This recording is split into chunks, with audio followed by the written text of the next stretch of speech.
When the Beatles wrote the popular song, Here Comes the Sun, they might have been celebrating the sun's return to their rainy home in England. It's warm, it's bright. The sun is generally thought to be a pretty happy component in our everyday lives. But why do we need it? What makes it indispensable to our lives? 2 words: vitamin D. There is a cholesterol-like compound in our blood that transforms into vitamin D when exposed to sunlight. This vitamin D is then converted to its active form by the liver and then by the kidneys. Well, that begs the question, why do we need vitamin D? What happens if you don't have enough? For years, we've understood vitamin D's role in regulating calcium levels and how a deficiency can cause both rickets and osteoporosis. Today, we know that vitamin D also has an important role as a steroid hormone in gene modulation.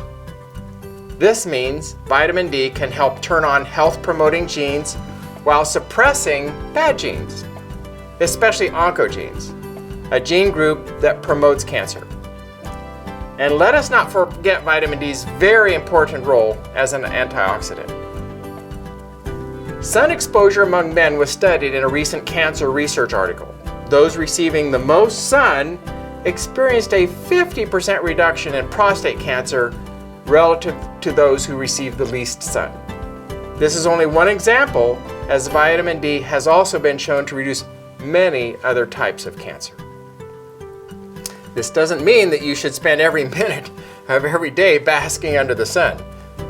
Most people need to spend only a short time in the sun to maintain healthy vitamin D levels.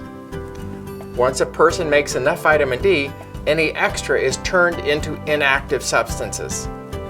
An adequate storage of vitamin D during summer months usually provides sufficient amounts for the winter months. There are 2 wavelengths of ultraviolet radiation that we should be aware of: UVA and UVB. The production of vitamin D requires UVB radiation, which is blocked by most sunscreens. It's the UVA rays that are not blocked by most sunscreens, yet are the most dangerous for most types of skin cancer. What this means is that by using a sunscreen product, you've reduced your vitamin D level. You've also done very little to decrease your risk for skin cancer.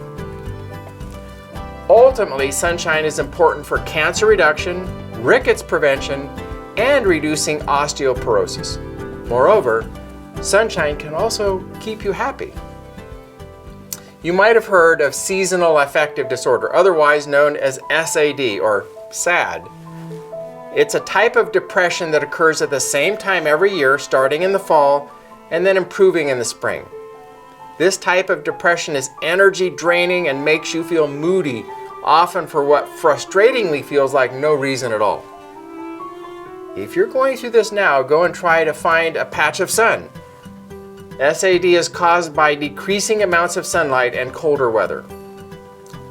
Providing bright light at the correct wavelength is called phototherapy. Researchers have found that this changes the chemistry of the brain while boosting vitamin D levels. In fact, phototherapy in the form of light boxes radically improves SAD. Phototherapy is an option, but choosing to have your home in an area where the sun often shines is ideal. It's understandable that not everyone can live next to a sunny beach, but we encourage you to do your best to make sun a priority. Incorporate just 20 to 30 minutes of natural warmth-bringing and mood-lifting sunlight in your life and see how it works to lead you down a path of wellness.